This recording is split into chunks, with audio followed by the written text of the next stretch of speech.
Hey everyone, it's Arash back with another weekly update.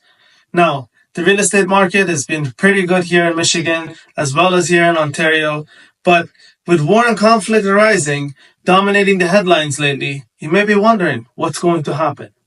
From the Middle East to Eastern Europe, you might be wondering how does this all affect the real estate market? Let's break it down.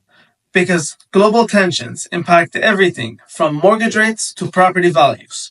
And understanding this can help you make a smarter decision whether you're buying, selling, or investing.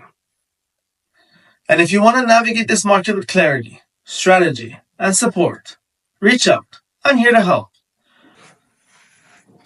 First, let's talk about the mortgage rates.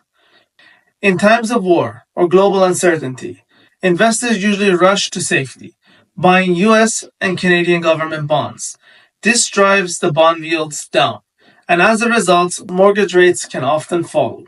So the short term is that you might see lower mortgage rates, and which can be a small window of opportunity if you're looking to refinance or buy.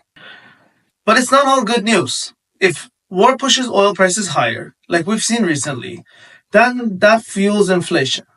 And central banks like the Bank of Canada or the Fed may delay rate cuts or even raise rates again. It's a tug of war between risk and inflation. Secondly, supply chain issues.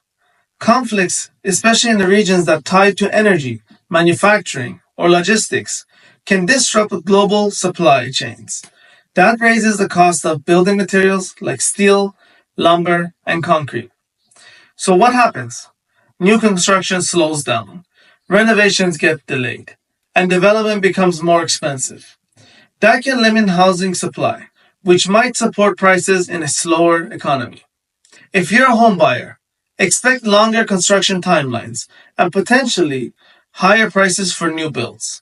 If you're an investor, know that the replacement cost and renovation budgets may increase. Next, how does this affect the overall real estate market? Buyer confidence tends to drop during conflict. People delay purchases. Investors hold back. You might see fewer transactions and a slight dip in prices, especially for high-end or luxury purchases.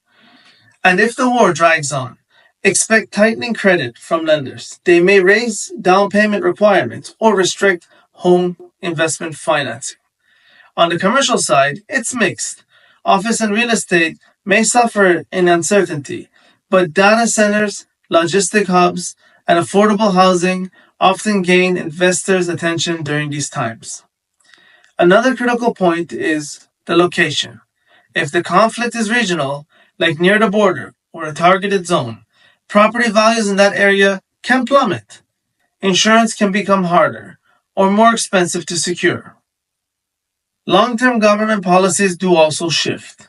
During conflict, we often see more spending on defense and less spending on infrastructure or housing. That can impact development grants, subsidy, and tax incentives. And yes, some governments may temporarily freeze rents or introduce new taxes to cover war costs, which can affect rental yields and investor strategies. So what's the takeaway? War creates uncertainty, but also opportunity for those who stay informed and proactive. If rates drop, act quickly. If supply tightens, prepare early. If you're an investor, focus on resilient assets like affordable housing or stable rental properties. And if you want to navigate this market with clarity, strategy, and support, reach out. I'm here to help. Now, whether you're buying, selling, or investing, I'm here to assist you with all your real estate or mortgage needs, whether it comes to refinancing, getting pre-qualified, any questions you may have.